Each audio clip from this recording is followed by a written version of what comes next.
FICN, and the same was recovered from the Delhi railway station in the train in front of the independent witness, Your Lordship. Further, based on the preliminary report from the CFSL, the charges were invoked under Section 489B and 489C, and on the order of the central government or sanction letter by the central government to the NIA under Section 6 of NIA Act, the case was transferred to NIA for the further investigation. Your Ladyship, there are total 4 issues in this regard on behalf of from the prosecution. 3 would be done with the speaker 1, and the 1 issue would be looked after by the speaker 2. Your Ladyship, first issue is whether the accused A1, A2, A3 are guilty of the offences charged under Section 489B and 489C of IPC. Your Ladyship, both the sections, 489, 489B. Just one second. Now, this just for my memory, A1, A2, A3. इनका नाम, can you tell me their name? Yeah, A1 is Samir, A2 is Monu, and A3 is Kalu Mama. Okay, thank you. Go ahead. Yeah, may I proceed further? Yeah. Yes. So Section 489B talks about the using as genuine, forged, or counterfeit currency notes, whereas Section 489C talks about the possession of forged counterfeit currency banknotes.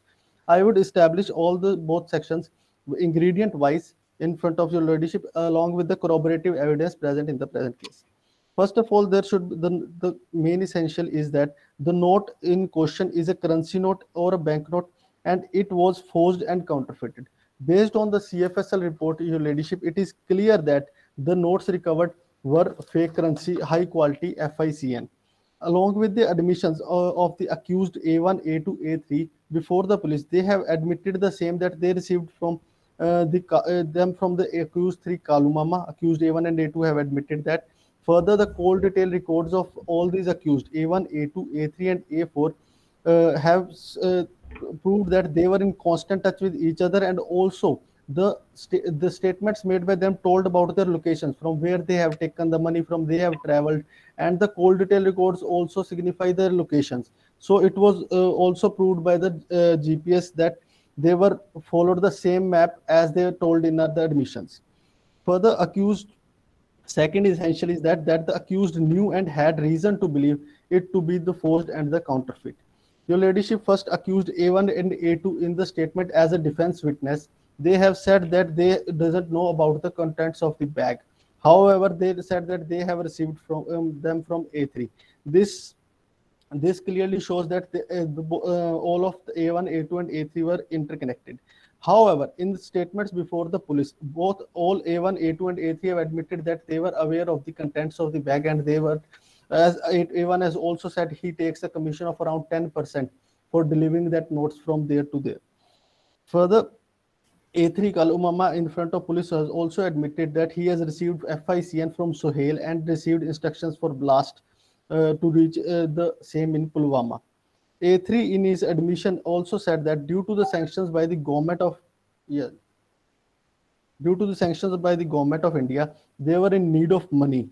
So in his statement, he said that I will quote, on 15th January 2015, Sohail called me and said there are some conspiracy to disrupt the plan, and stated Dulhan ki vidai ka waqt badalna hoga, and him calmed down and said nothing would happen. This clearly shows that they were in the urgent need of the money for carrying out these operations. So they took the 10 lakh rupees in exchange for 3.5 lakh from Sohail. Third ingredient which has to be proved, this is an essential ingredient of section 489B, that is the accused sold to, brought from, or received it from the person. It is clear from the facts of the case that A1 and A2 have received it from A3, and A3 had received it from the Sohail. Further, accused was in possession of the currency notes and bank notes, and accused intended to use the same notes as genuine. Your Ladyship, it is clear from the independent witness statement, which is also corroborated by the fact that the recovery of the notes at the Delhi railway station, that A1 and A2 were in possession of the notes, and as they were traveling in the train, that clearly means that they were circulating the notes from one place to another place, and they also admitted that they have taken it from the accused 3, that is Sohail. I would like to quote some cases, Your Ladyship, here. First is the case of Vikas Kumar Sharma versus State Delhi High Court case. In this case, Your Ladyship, based on the capture of the FICN and the report by the FCL, and along with the cold detail records. Court rejected the bail of the petitioner, saying that these are prima facie allegations and these are serious allegations, and they found that accused is guilty with that. Further, in the case of Vishwanath Prasad, others versus Dwarka Prasad, the Honorable Supreme Court held that admissions are substantive evidence by themselves in the view of Section 1721 of Indian Evidence Act, though they are not conclusive proof in the matter. However, Your Ladyship, in our case, along with the admissions, as per Section 27 of the Independence Act, we have technical evidences on record. Technical evidences such as cold detail records, CFSL reports, which clearly corroborate the statements of all the three accused. Further, I would like to quote one more judgment regarding the admissibility of the case under Section 489B and 489C. Your Ladyship, in the Gujarat High Court case of Rayab Jusub Sama and State of Gujarat, an accused or appellant was found with 250 notes on road in a thela. Court held that this is not a case of mere dormant possession, but it is a case of active transportation of currency notes, which would fall within the expression traffics in such currency notes in Section 489B and 489C. So, Your Ladyship, it is clear from the facts as well as the cases cited that accused A1, A2, and A3 are guilty of the offense under Section 489B and 489C. Now, moving on to, Your Ladyship, issue number 2, that is whether accused A1 Samir, accused A2 Okay, Momin. I want to ask you a question, Mr. Counsel. Yes, under Section 489B, what are the ingredients? 489B? Yes. Yeah. So, Your Ladyship, ingredients under Section 489B are segregated as in the case of Shabir. Just quickly tell me the ingredients. Yeah. So, the first is the note in question is a currency note or the banknote. Secondly, it was forged or counterfeit note. Thirdly, the accused should knew and had reason to believe that it is forged and counterfeit. Fourthly, accused sold to or brought from or received it from any person. These are the 4 ingredients, Your Ladyship, in the Section 489B. No, you are missing one ingredient, and I'm reading from the bare section. Okay? Yeah. It says, knowing or having reason to believe the same to be forged or counterfeit, and uses as genuine. So when counterfeit notes are used as genuine notes, then Section 489B is attracted. But when you are only taking counterfeit notes or dealing in counterfeit notes, then there are some other sections. So show me, do you have evidence that they were also using these notes as genuine notes? Yes, Your Ladyship. Indeed, you are correct at a point. However, in our present case, it is clear from the fact that, first of all, these notes were taken in the exchange of rupees 3.5 lakh from the Sohail, which was taken by the Kalu Mama. So they were firstly... But with the knowledge that these are fake notes and nobody was using these notes as genuine notes, right? At that time. However, Your Ladyship, they were going to just use these notes in the attack in the Pulwama. That was proved by the corroborative evidence of the call records also, that the person whom they were going to give these notes, Peter, was there. Further, Your Ladyship, in this case, it is that it should be sold to, brought from, or received it from any person. It is written in this section that it was... Don't go on other ingredients. Just answer my question. When were they used as genuine notes? You were answering right now. Just answer this question, because I have to mark you on your ability to give answers. Okay. So, yes, sure, Ladyship. So when the accused 3 gave these notes to accused 1 and 2, so it was in the it was started in the use, because it was given in the medium of transaction. But not as genuine notes. They were given as fake notes only, right? But as per the statements of accused A1 and A2, they were not aware of that they were fake. So they were used as a genuine notes. They took those notes as genuine, and so they were going to take. So if A1 and A2 were not aware that these notes are fake notes, they believed these notes to be genuine, then that means that you cannot accuse them under Section 489B. Yeah, Your Ladyship. However, in the later statements made before the police and the NIA, they admitted that they were aware of the fact that these notes were fake. So in the But earlier what is statement, your case? Were they aware of the fact that they are fake or not? your ladyship, as per their statements, they were aware of the fact that the notes were fake currency notes and they were going to use it. And Okay. if So we look right at now you are arguing against A1 and A2, Sameer and Monu. In your case is that they knew that these notes are fake notes. Now tell me, when did Sameer and Monu use these fake notes as genuine notes so that you can uh, so that we can convict them under section 489B? indeed, your ladyship, in this case, if we look that it is a part of a criminal conspiracy. So all the acts were going in a single transaction. So the All right. transaction initiated from the Sohail, the use initiated from the Sohail itself. It was given to A3. Further, it was given to A1, A2, and it was further going to give to the accused number 4, that was Peter. So the use has been started from the earlier stage because it was a criminal conspiracy which is going on, and all the acts in the time of the conspiracy would be considered as active acts. So your Okay, ladyship, all taken. would be Okay, convicted. taken. So now As tell me, in this entire conspiracy, at what point of time and by whom whatsoever, by whom were these notes used as fake notes, as genuine notes, or were going to be used as genuine notes?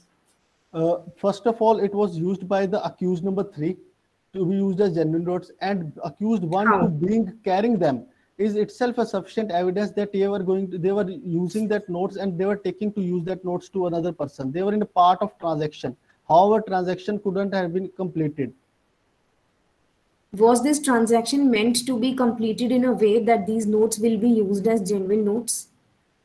Yes, Your Ladyship. The other evidences on record the statements. Their mission to do a bomb blast at Pulwama, and along with the association of these accused number 5 Sohail with the Lashkar-e-Taiba, these clearly confirm that they were going to use it against the army in Pulwama. All right, go ahead with your next issue. Yeah. So, Your Lordship, the next issue is that accused A1, A2, and A3 are guilty of offences as charged in the section 16, 17, and 20 of UAPA Act. First of all, Your Lordship, sections for knowing about the section 16, that is the punishment of the terrorist act, we have to look at the section 15 that defines the terrorist act. Your Lordship, terrorist act as defined in section 15 is whoever does any act with an intent to threaten or likely to threaten the unity, integrity, security, economic security, or sovereignty of India with the intent to strike terror or likely to strike terror in the people is one of the terrorist act. Further, they are splitted into many points. That is first point, second point, third point, basis on the type of the terror act considered. In our case, Your Ladyship, there are 2 points which seems to be relevant. First is the point number 1, subclause 1, which is relating to causing of death or injuries to any other person. And secondly, related to third A, that is damage to monetary stability of India by way of production or smuggling or circulation of high quality counterfeit Indian paper currency notes. Your Ladyship, regarding the section 1, it could not be applied in this case. Terrorist act couldn't be set in this definition as the act of a bomb blast or the murder has not been committed yet. However, it is a terrorist act as per section 3A of the section 15, which says that damage to the monetary stability of India by way of production or smuggling or circulation of high quality counterfeit currency notes, coins, or other materials. To proving this, Your Ladyship, we have to look at the provisions of the rules made in 2013 regarding the use of counterfeit currency notes.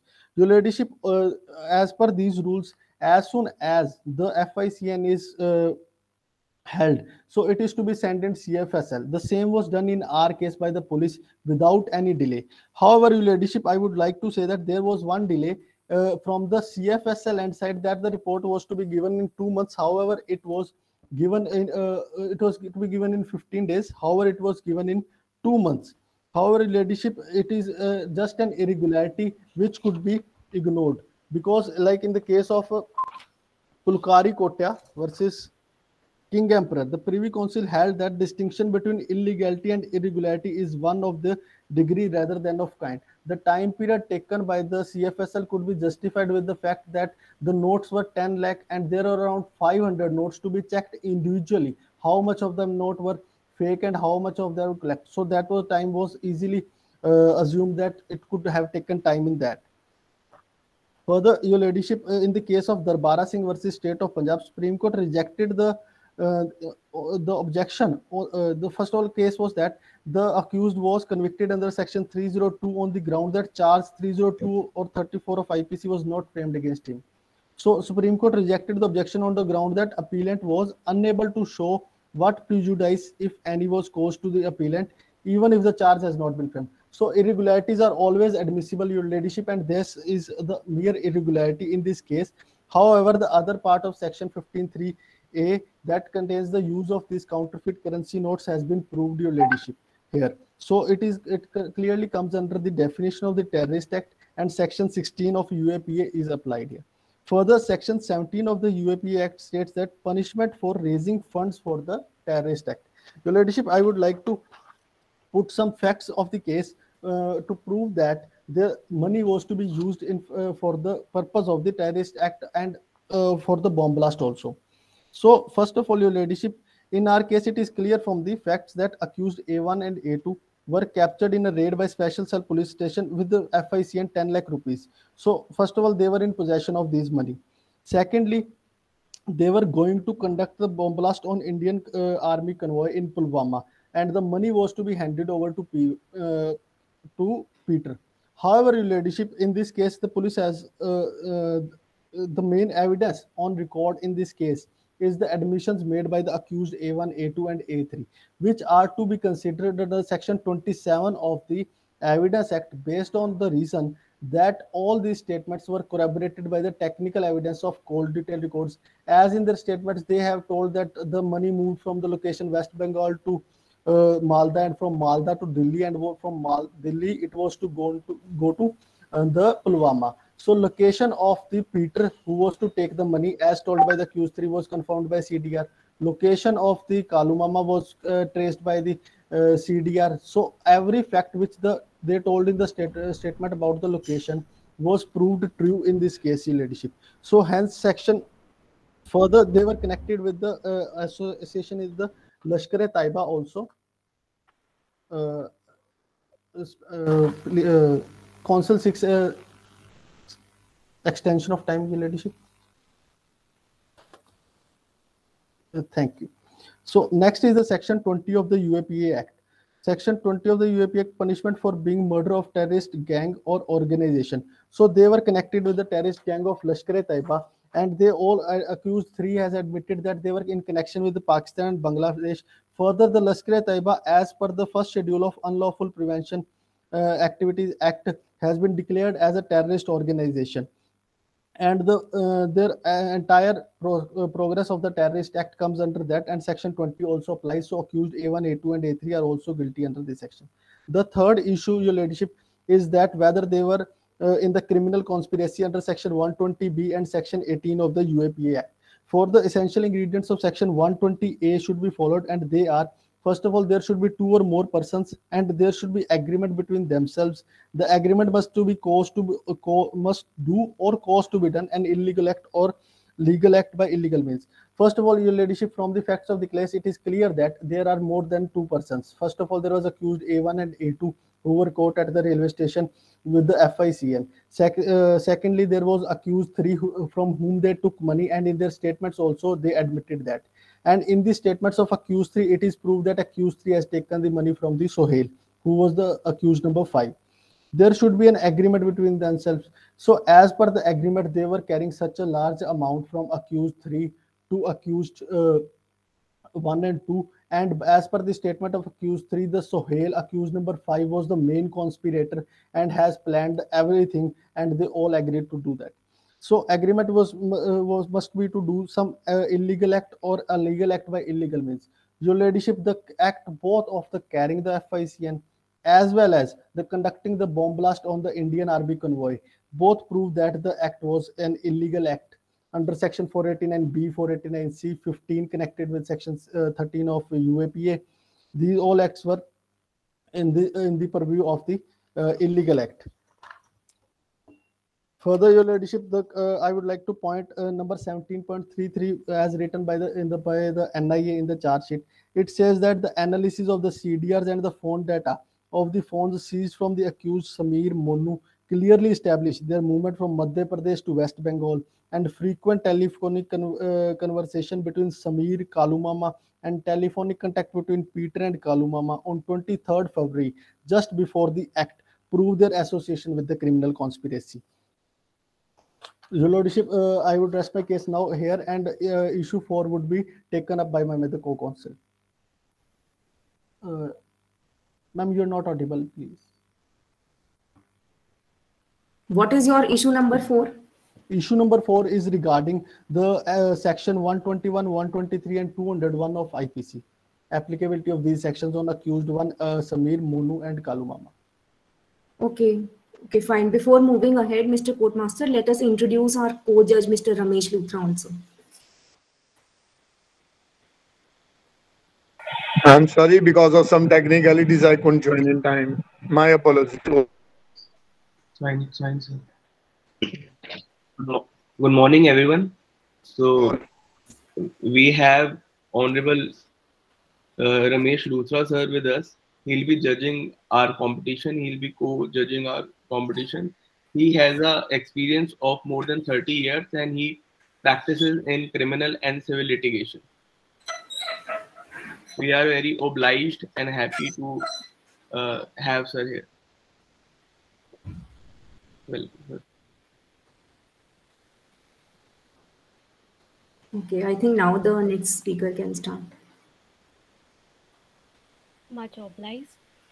Good morning. The counsel seeks permission to begin with her arguments. Yes, please.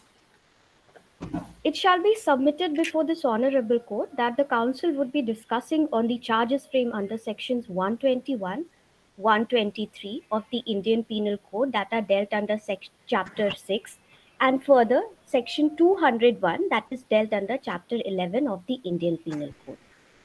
The counsel would like to begin with section 121.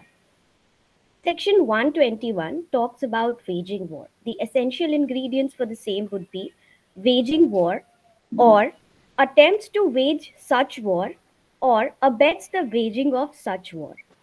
In the instant case, and further, before moving to that, the counsel would like to point out, with the permission of the court, the illustration given to this section. That is, A joins an insurrection against the government of India. A has committed the offense defined in this section. The counsel would like to move with the facts of the case regarding A1 and A2, that is accused A1 and A2, Samir and Monu. They have been found with 10 lakhs of cash, that is much more than defined under Rule 5A of the investigation of high quality counterfeit notes, wherein the denomination mentioned is not less than 1 lakh, and here we have the possession of 10 lakhs.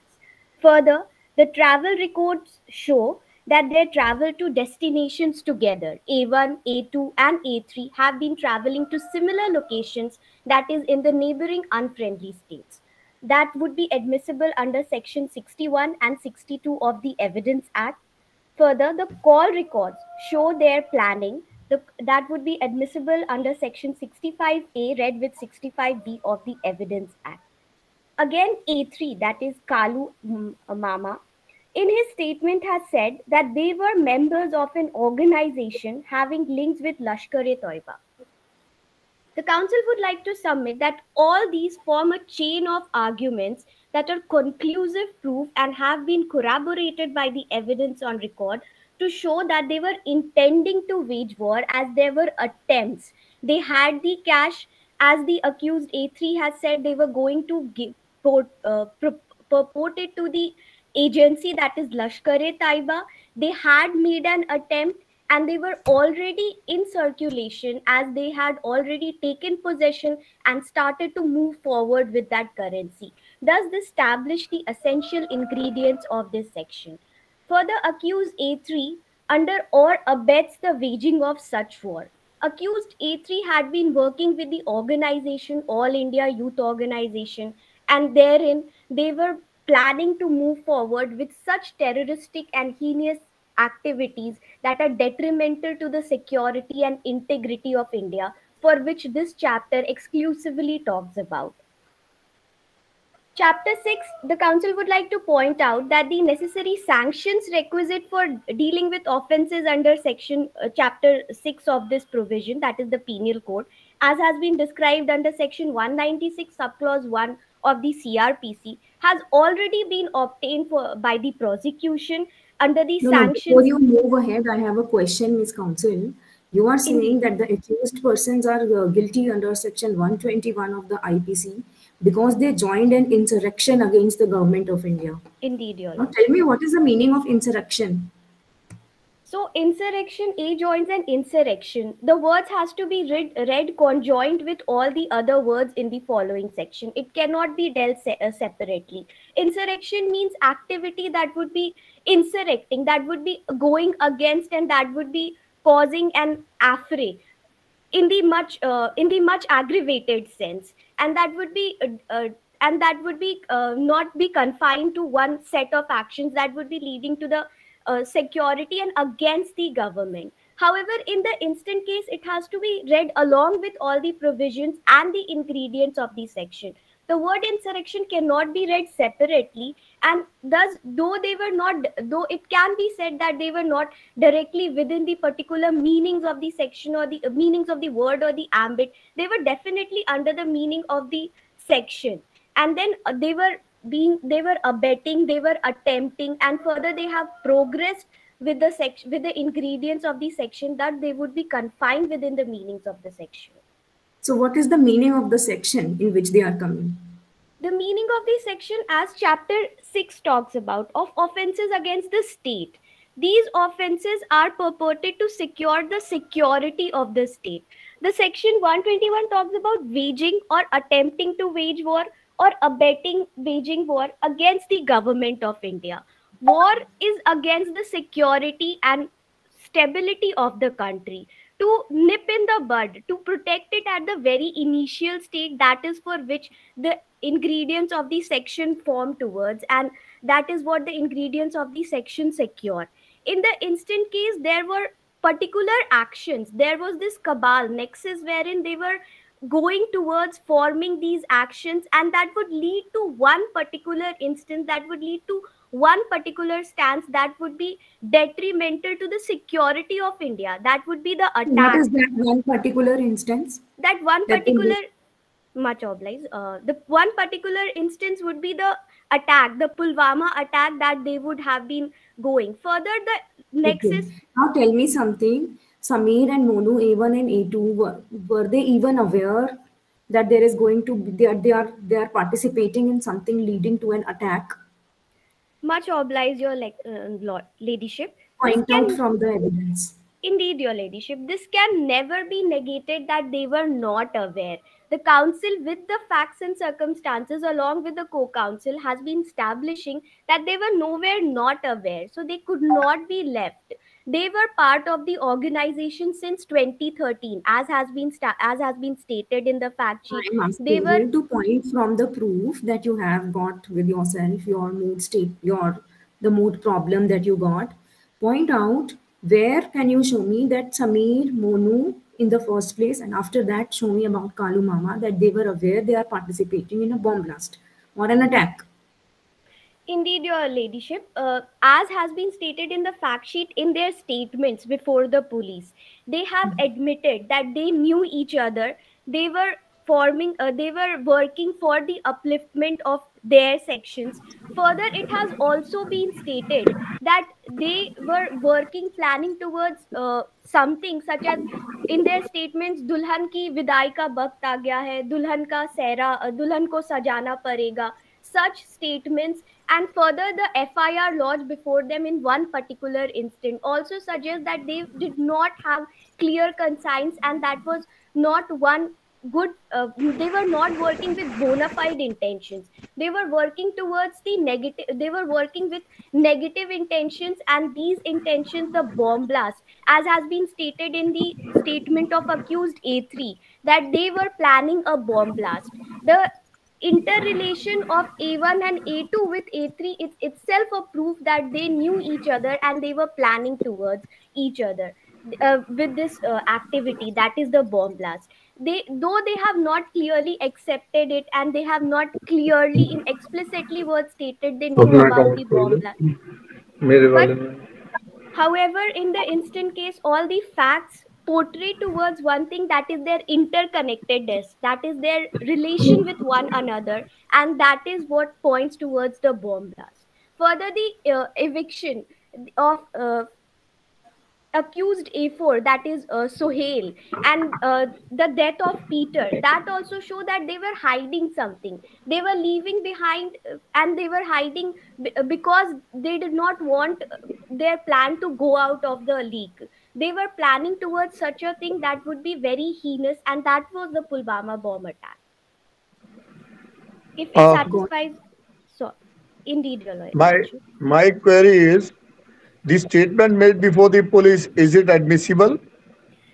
Indeed, your lordship, the statement made before the police helps in the investigation, and it can be used for cross examination. The statements were made under section 161 of the CRPC, wherein though they were not made before the magistrate, they can be taken for corroboration, they can be taken for cross examination, and they can be taken to expedite the process of the investigation and to form the base of the investigation. Further, it is not only the statement made before the police, it is all the other evidences on record, the high amount of cash that corroborate these evidences, and thus they could form proof, and they could form conclusive proof in the instant case. If your lordship is satisfied with the answer, the council would like to move forward.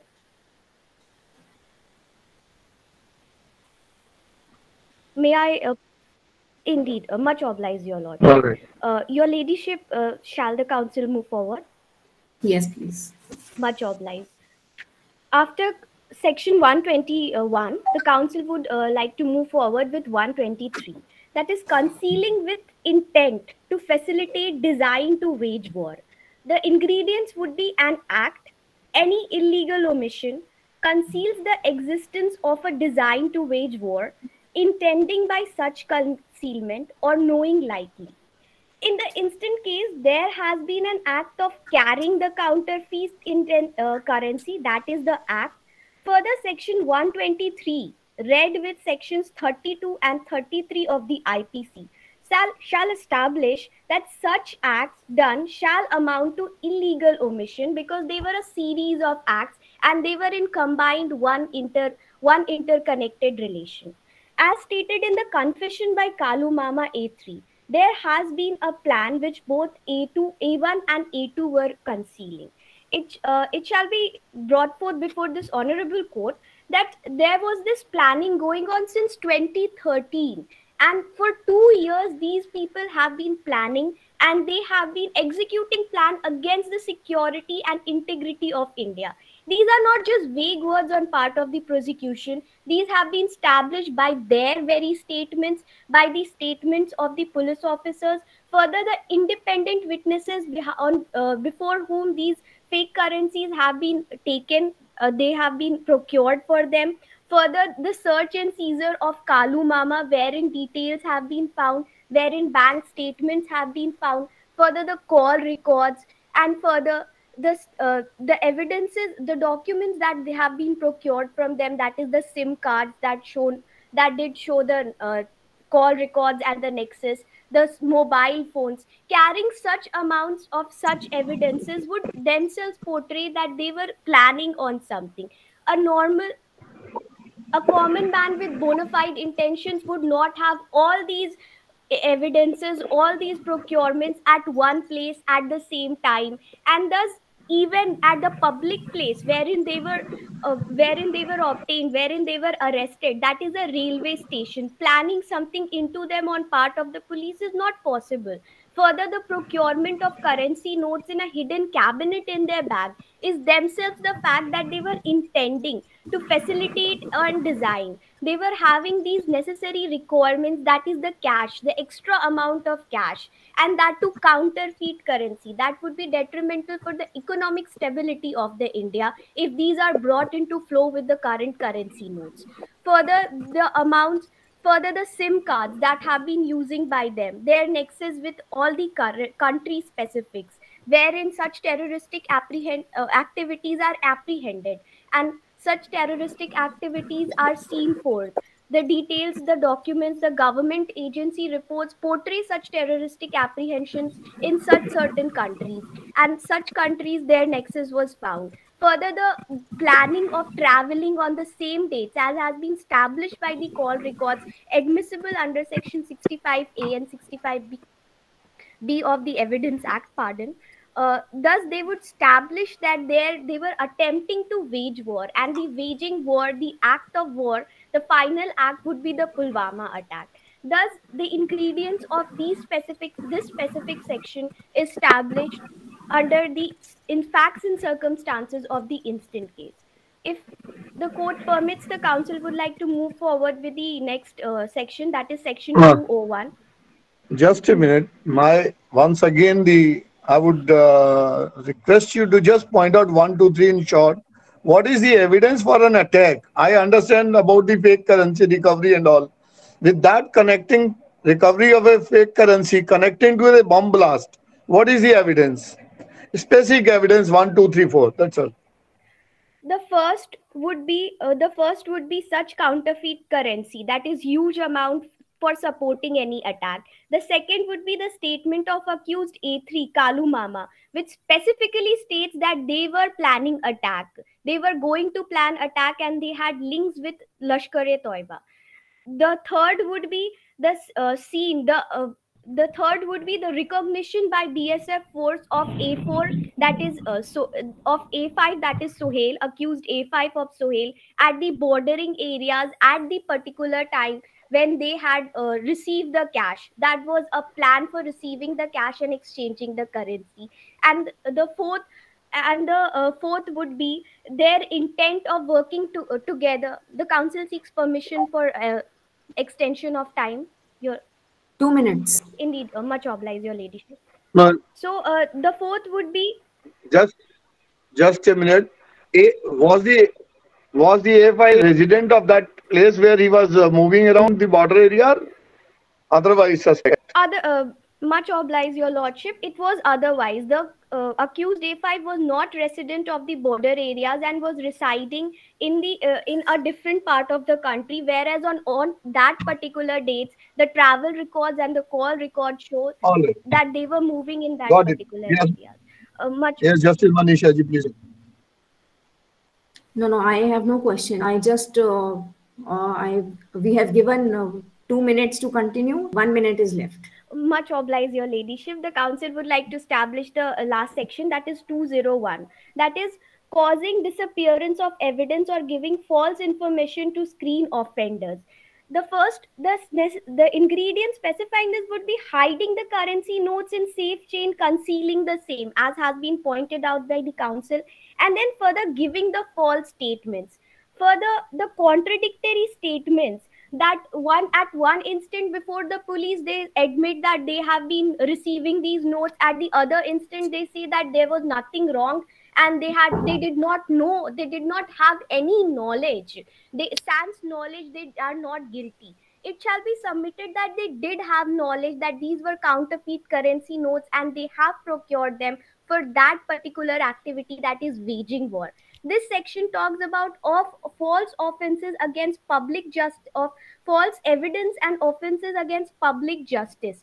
The entire public would be at damage. The entire public would be lost if these persons with the guilty mind are let in the open, and if they're such even on at par with such of evidences and such corroborative evidences, they are left to be Time is over. free. Now Much I have one bonus question for both the councils. Any of you can answer. In 10 seconds, you give answer. Why you have not, there is no charge sheet against the mastermind. There must be a mastermind because the currencies have been flowing through Bangladesh, Pakistan, everywhere. And why only the pawns are arrested? Even Sohail is absconding.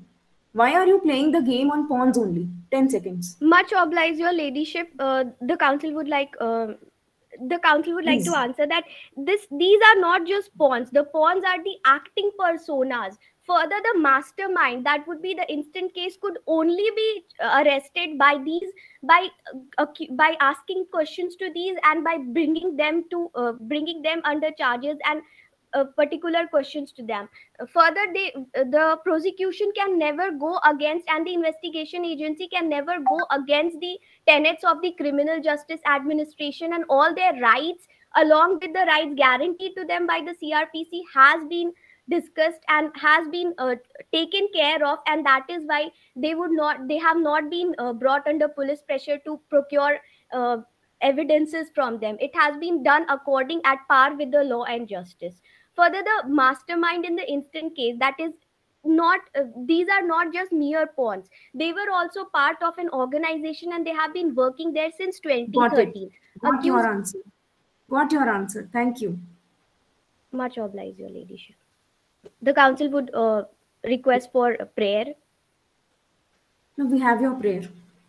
We have Much your prayer. obliged. We are not marking on your prayer. I mean, not orally on your prayer. Much obliged, your ladyship. If the judges are satisfied, with due permission of the judges, the defense can start their arguments. Yes, please. Good morning. The council would like to seek permission to address the bench collectively as your lordship. Collectively, all right. So you don't have individual timings? Your ladyship, we have individual timing. Council 1 would like to take 14 minutes and council 2 would take 14 minutes. Thereby we save 2 minutes for the rebuttal. Rebuttal. Yeah, yes, go ahead. So if this may please the Honorable Court, may the council 1 begin with the argument? Yes, please. Much obliged, your lordship, your ladyship. Your ladyship, the case is about the criminal conspiracy over the accused, and the accused are held liable under section 120B, 121, 123, 201, 489B and 489C of IPC, and section 16, 17, 18 and 20 of UAPA Act, whereas council is of the opinion that the evidences and witnesses are questionable and are directly not proving anything against them. The evidence is defined as all the statements which the court permits or required to make before by it any witness or in relation to the matter of fact under the inquiry. All the documents, including electronic records produced by the inspection of the court, such documents are documentary evidences. Whereas the provision of Evidence Act makes it clear that no person can claim the status of the witness except in relation in proceeding before the honorable court. According to the case of Shioraj versus State, it was said that offense is still under investigation. There is nobody who can be called witness, and no statement can be called as evidences. The first issue is dealt within the 3 sub-issues, that is the time taken by CFSL to provide the report, that is unreasonable time. Sub-issue 2 is abusing the call records without furnishing the certificate of 65B under Evidence Act. And sub-issue 3 will be reliability of the informer Guddu Singh and his statement in itself. Council would like to begin with sub-issue 1. That is, what was the reason behind the delay of nearly 2 months for the report provided by the CFSL? After the investigation, the police department immediately and subsequently sent the fake Indian currency notes that were recovered by them immediately to CFSL, but it took approximately 2 months for CFSL to provide the report. There could be no reason for CFSL to have so long and unreasonable time to provide the report of such an important matter, because if this was related to any criminal conspiracy or anything that could cause any harm to the nation, the report cannot wait for so long. The time duration is unjustifiable, and the time period has duly been late a lot. This fact of proliferated or account of neither CFSL form has been filled by the prosecution witness nor the police department. More importantly, the same seal on the currency note and CFSL, which immediately is required to order to check and tempering of the case. According to the case of address injection versus state, it has been observed that the Honorable Court clearly stated that CFSL form should be prepared before at the place of occurrence when the case has the right to recover till the date of the case of the CFSL is delaying it. Also, according to the case of Rishidev versus Omkar Singh versus State, it has been said by the Honorable Court, according to the para 23, the delay of 2 months or 3 months in sending the report is not a reasonable time that prosecution is dealing upon and basing on the fact. The sub-issue 2 deals with the call records without compliance of the Section 65B certificate of Indian Evidence Act could be read. It is hereby contended before this Honorable Court that the prosecution has not placed any mandatory certificate under Section 65B to acquire the CDRs of the accused person. In the absence of certification, the accompanying of CDR, it could not be said have been proved.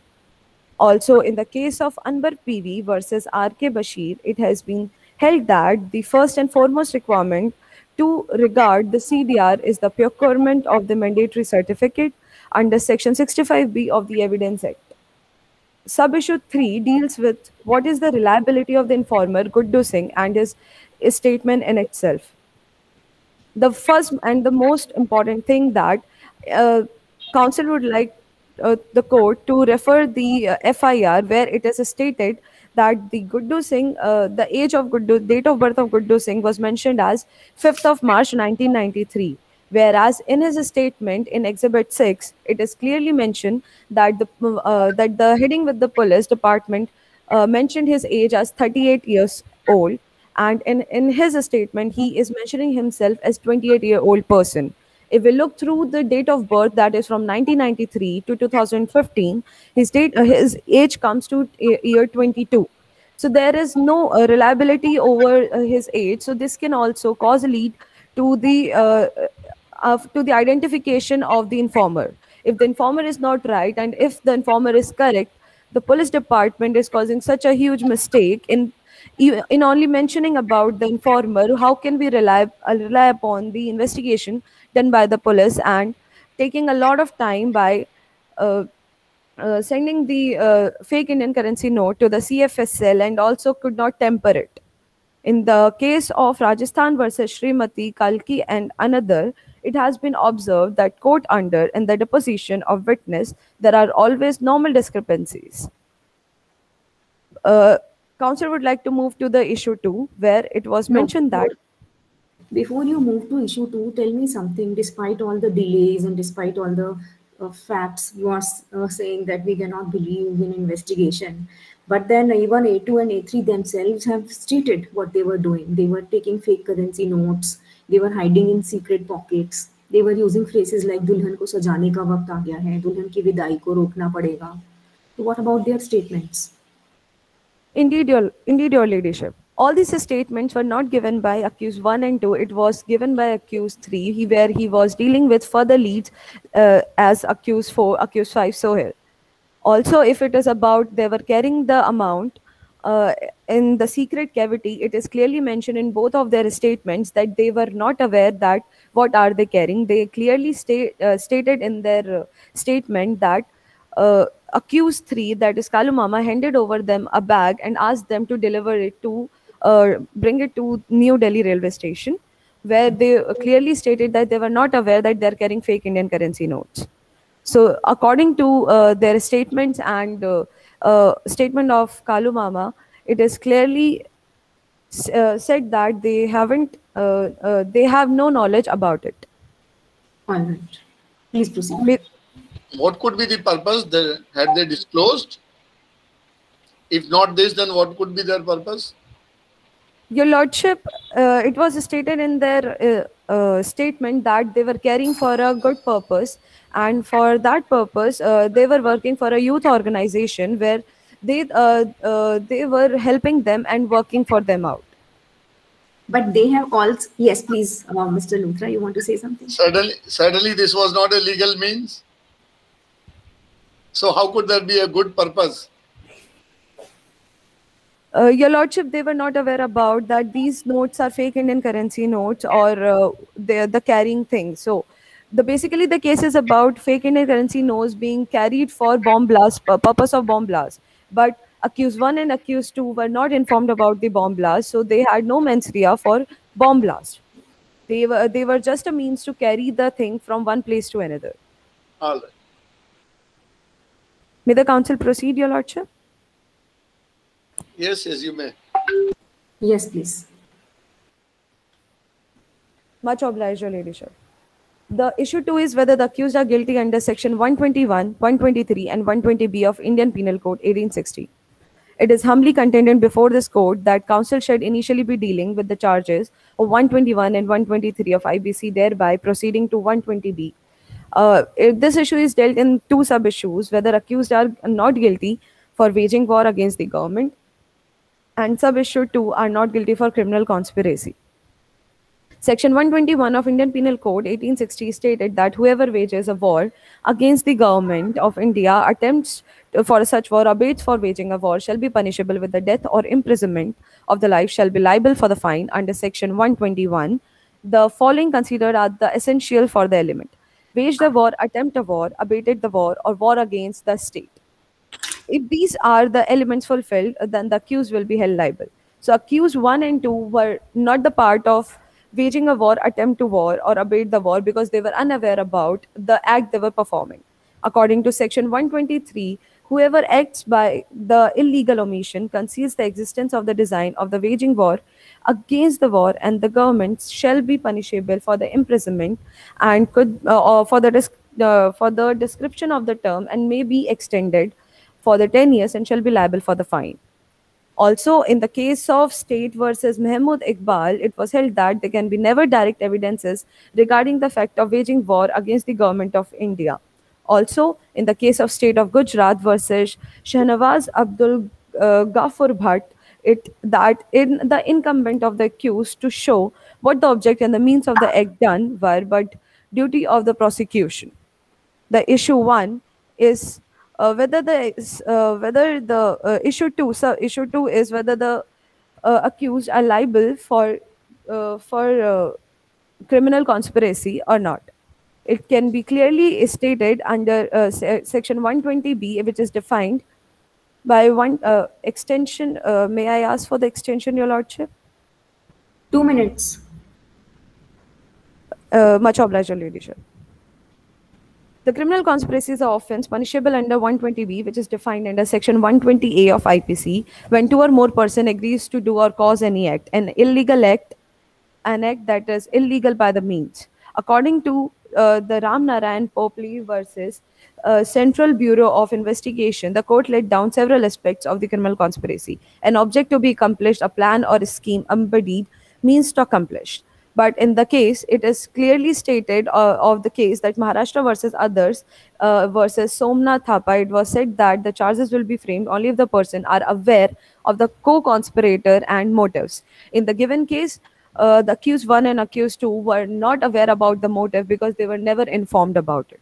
So the council would like to put this forward that both the accused 1 and accused 2 were unaware about the act they were performing, so they cannot be held liable under criminal conspiracy. Further, both the issues will be dealt by my co-counsel. May the co-counsel begin, Your Lordship? Just a minute, I have a just query. What you argued, I just want to know, are you aware of a section 10A of the Evidence Act? Is there any role in this matter in a conspiracy?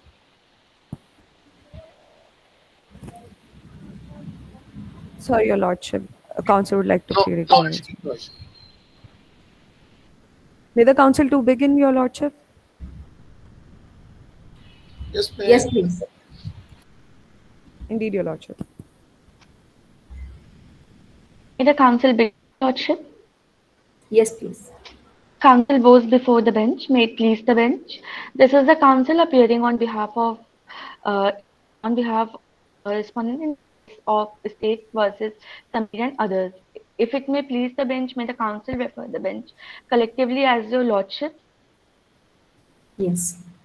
My submission address show whether the accused is guilty of offences charged under section 489 and 489 IPC. The counsel here humbly submits that the accused have not committed any offence within the meaning of section 489B and C of the Indian Penal Code. Section 489 of IPC deals with the use of counterfeit currency or banknotes. The offence is committed only when the false currency is distributed as though it were genuine currency. According to Section 489, the intention on the part of accused to use it as a genuine currency, genuine as a counterfeit currency note must be proved for his currency. The object of the section is to stop the circulation of the forged notes by punishing all those who knowingly or having a reason to believe that forged do any act that would lead to their circulation. Meanwhile, in the case, accused had no knowledge about the fake currency, but as per the fact of the given Ms. case. Counsel, I am not able to hear you clearly. Mr. Luthra, is there any issue at your end also, or only my network problem is there? No, it's a voice problem, and yeah, let her go with what. If she can have a little more clarity, it would be good. Pardon, Your Yes. Lordship. Am I more clear now? Yeah, now. Better, much better. Your Lordship, the object of this section is to stop the forged currency note by punishing all those who knowingly or having a reason to believe knowledge about the fake currency. But as per the fact of the given case, no such intention can be established. And similarly, it was held in the case of Uma Shankar versus State of Chhattisgarh, where mentioned on the footnote number 37 the memorial, that the Supreme Court observed that the mens rea of the offence under section 489B and 489C, that is knowing or have reason to believe that currency notes or bank notes are a counterfeit. Similarly, in the case of Veera Swam Shrimangam Sundaram versus state of Andhra Pradesh, the accused was alleged to have planted a fake 100 currency note for the booking of the railway ticket. The Andhra Pradesh High Court that since the accused had neither the knowledge that the note were counterfeit nor had the intention to make use of it, so it cannot be held for the proper conviction. So, Therefore- madam, I have a question. How is this case applicable? On what facts are similar? Can you explain a little bit?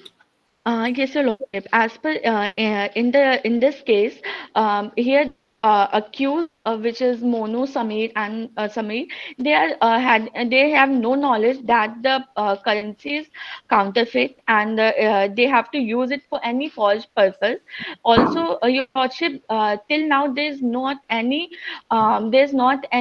circulation of this forged currency. Therefore, we can say So that. you are saying that they knew that they are carrying currency, but they did not know that it is fake currency. Indeed, Your Lordship. Also, Your Lordship, there is not any circulation of this currency in the common public, and they had not any mens rea of doing so. All right. The respondent humbly submits that the fake currency notes might have been originated within the territory of the country or from outside the border, as pointed out, but there is no evidence that shows that the accused have processed the fake currency, and there is no evidence to show that they have circulated those fake currency as a genuine currency in the public. Hence, it is humbly submitted before the Honorable Court that the accused are not guilty of charge under section 489B and C of the IPC. Once again, my query would be even from you. Have they explained? All right, if it was not, they didn't have any knowledge, all right, then purpose of carrying. Because suddenly it was an illegal means. Your Lordship, the accused know the purpose of carrying the currency is that it is a genuine currency and they have to transfer it to the person Peter in Pulwama for some genuine cause. That itself is a, For some genuine cause against the government of India, because both of them have stated that government is not letting people, wants to create a divide between the youth. Indeed, Your Lordship, I totally agree that they put this statement that India is not a worth place of living and all. But since India is a free country and everyone have right to speak whatever they want, but none of their statement created any nuisance or any problem in the country. So just considering this statement as a evidence that they want to wage war against the government of India cannot be admissible. All right, but they have also stated that we were afraid of losing each other. That is why we were participating in particular organization and its activities. Indeed, Your Lordship, they mentioned that we are having the fear of losing each other, and that's why we are participating. But it is very normal that this conversation was very normal that okay, they were friends, they were acquaintance from last 6 years, and they had this fear that they will lose each other. But they nowhere mentioned that they were participating in some terrorist organization. All they were knowing that they were participating in some youth organization that is working to ask question to the government or against the false policies of the government. All right. Just a minute. Are you admitting the statement given to the police? Pardon, Your Lordship? Are you admitting the statement given to the police? Disclosures are the confessions. Indeed, Your Lordship, the statements were given under the section 161 of CRPC to the police, and in that statement only the accused had mentioned these points. Yes. So you are admitting that? Yes, Your Lordship. So statements made before police are admissible in evidence, or it is by your admission that we will take them in consideration? What is the effect? Your Lordship, the statement made before the police, I know it cannot be admissible in the court until it is made before the magistrate. But yes, but once you admit them, then we will take them into consideration. Yeah, but the yes, that's what I'm telling. But the statement they made under section 161 of CRPC, being a counsel of the accused, I'm taking that into consideration. All right, please go ahead.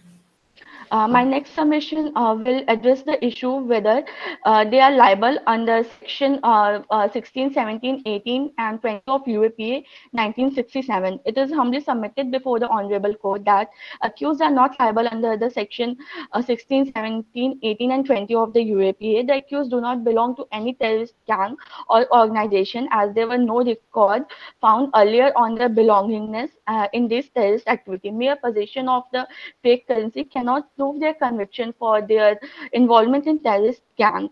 The respondent submits that the accused cannot be charged under section 16 as it prescribes punishment for committing the activity as per the section 15 of the Terrorist Act, which defines terrorist as whoever does any act with the intent or threaten or likely to threaten the unity, integrity or the security of the India, or with the intent to strike the terror or likely to strike terror in the people.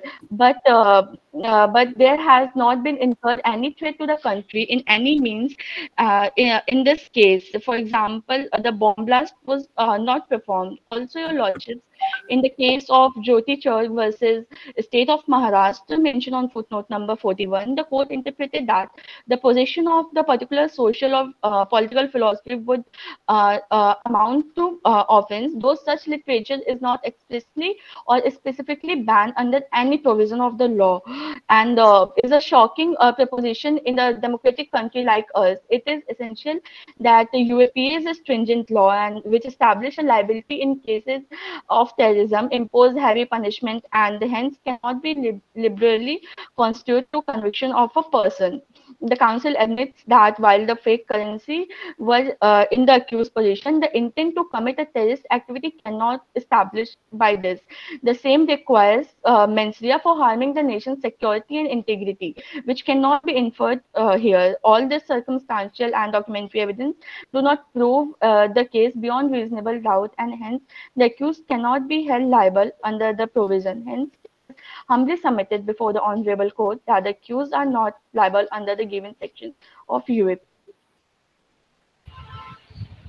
You just mentioned that it was not executed.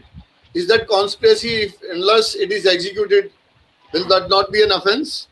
Your Lordship, I agree with you that the where the conspiracy for waging war against the government of India is a punishable offense, is still there is no evidence that they conspire for waging war against the government of India, as the prosecution based on call record saying that based on the location and call record, the prosecution is saying that they were ready to do a terrorist attack or waging war against government of India, but they do not have any valid point to say that these all were in the direction to wage war or to do any bomb blast attack on the Indian army. If your lordships are satisfied with the arguments made by the council, may the council proceed to the prayer. No, we are not marking on you on your oral prayers. We don't have a column for that, so that is not needed. May the council. Okay.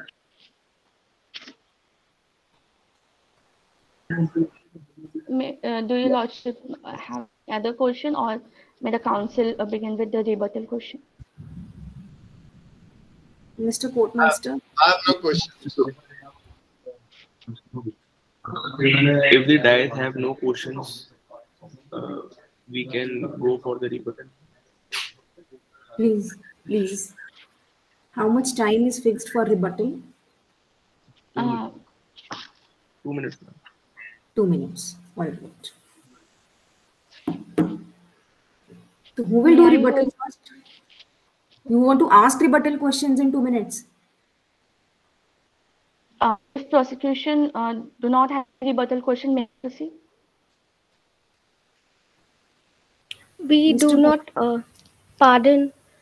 The council would request an elucidation of the procedure of rebuttal, if the court permits.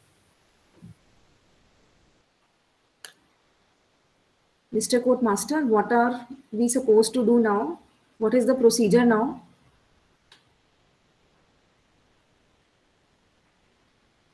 All right, let's do one thing, Luthra sir. Yes, please.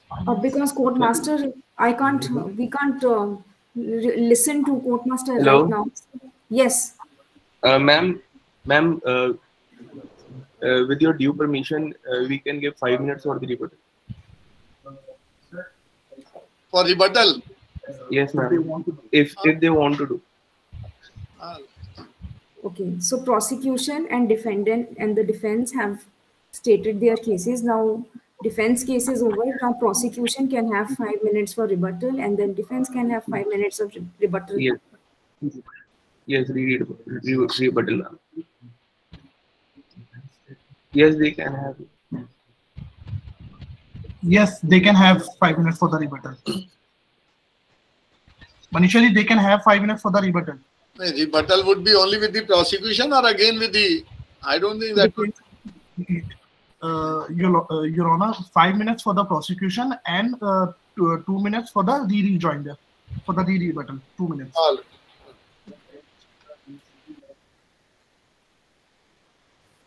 All. Would the speaker one like to do the rebuttal, or the co-counsel should proceed? Yeah. So I would start with the rebuttal. First of all, I would like to clear some points which the defense has raised in their complete arguments. First of all, they said that the 2 months time was much more time than required time. I already have described that it was just an irregularity, not an illegality. The notes being 500 of such a large number, so it takes time on the behalf of CFSL for the investigation. Secondly, prosecution has admitted that all the statements made by the accused in front of the police, they are admitting that. So that itself comes to a conclusion that all the facts or the arguments put before by the prosecution are true, and they should be convicted as per the sections. Third, your lordship, the question is regarding the reliability of the Guddu Singh which they have raised. They said that the age was misplaced at 38 years and 22 years. That is also, your lordship, just a irregularity, not an illegality, because based on the statement made by the Guddu Singh, the entire capture of the notes at the railway station was made. Fourthly, they told about the war, waging war, and they said that the notes, they were not aware. Your lordship, I would like to quote a case in front of your lordship, which states that I would like to state the case of Rayab Jasub Sama versus State of Gujarat by the Gujarat High Court. In this case, the facts of the case were such that the person or appellant was caught with 250 notes on a road and in a thella. Court here clearly said that this is not a case of mere dormant possession, but it is a case of active transportation of currency notes as he was carrying the notes on the road, which would fall under the expression traffics in such currency notes, and the appellants in this case were found guilty of section 489 and 489C, and court assumed that they were aware of the notes and they were carrying for the transport of those notes and in the possession of these notes. The same is the scenario, your lordship, in this case. So I would like to point out that the prosecution, the defendants have made the arguments, invalid arguments regarding the non-admissibility of the evidences in section 489B, 489C, and as well as the terrorist act under section 15(3)(a) of the UAPA Act. So they should be convicted in all sections as mentioned in the FIR charge sheet. See, you are not said anything. How could prosecution say that they had a knowledge? That you are not said about. Yeah, indeed, your lordship, we have put the facts on the ground that they are hiding knowledge. First of all, they were hiding the notes in the inner pocket. Secondly, first they admitted that they were not aware of the notes. Then they, in front of the police, said they were aware of the notes. So it clearly shows that the apprehension that they already know about the contents of the bag, and they were paid for that. Accused one, in his one statement before police, also admitted all that. Right. Seconds. All right, seconds. So, may I proceed? Speaker, to anything you would like to add? Speaker 2 would like to add one point, that is about sections 489B and 489C. The sections talks about knowing or likely to know. Mere possession under section 489C with an intent that is likely to cause injury is permissible and brings charges under 489C. So these instances, that shows the broadness of the section, that is likely to know. And further, the denominations that have been provided by the government under rules 2013, that is 1 lakh, not less than 1 lakh. Here the counterfeit currency notes are in 10 lakh.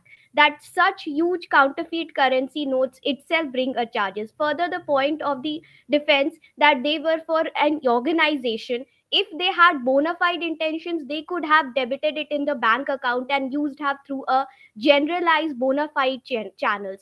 Further, transactions above 50,000 have to be regulated through the PAN transaction, and this was not done in the instant case for the non-governmental organization. Further, their organization, in the fact sheet, no proof have been given of the registration of the organization. In the 2018 government regulations along with the 2019 re-regulations, such organizations not having any regulated proof and owing such large number of foreign transactions are banned, so are explicitly banned. So these have not been proved, and such organizations fall under the apprehension of terroristic organization, and such malified intentions of carrying such huge currency notes would definitely bring them charges under likely to know, having the intent, likely to have possessed the knowledge, likely to carry such crime within sections 489B and 489C, and as established with the intent to cause or wage war under sections 121, 123 and 201. The council would like to rest her case. May the council proceed, Your Lordship.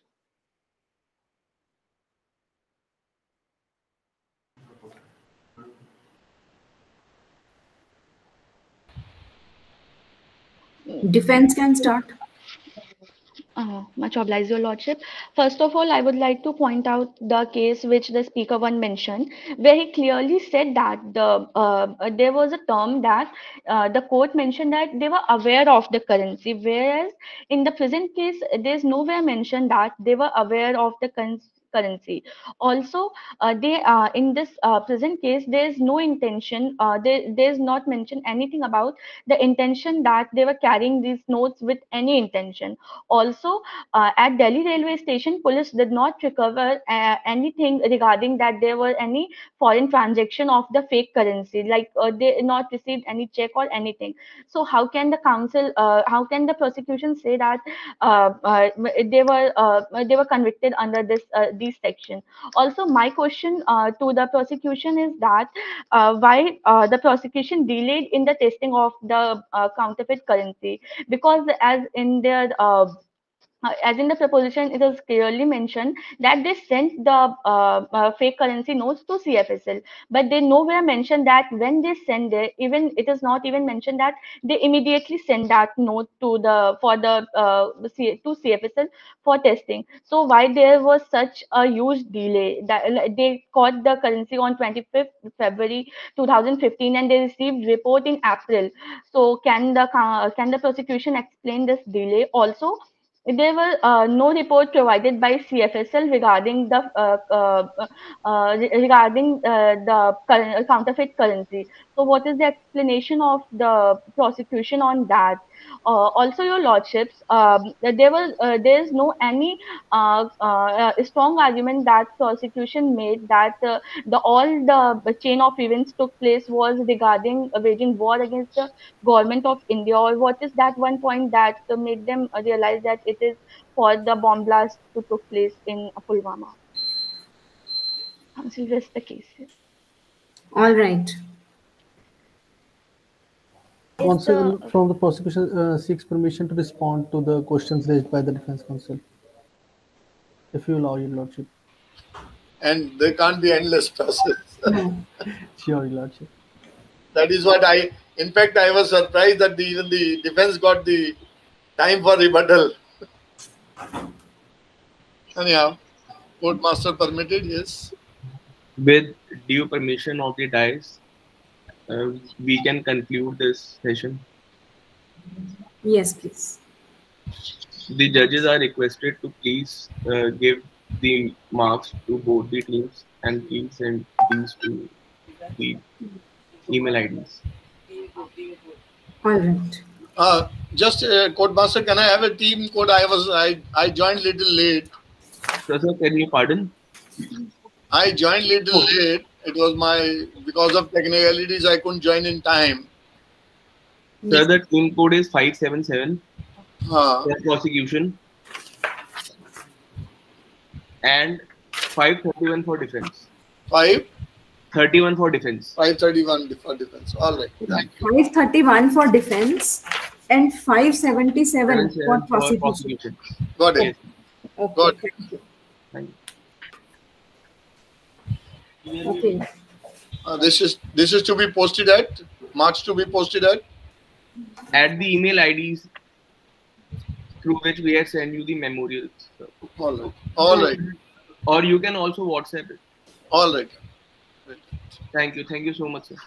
Right. Well done, everyone.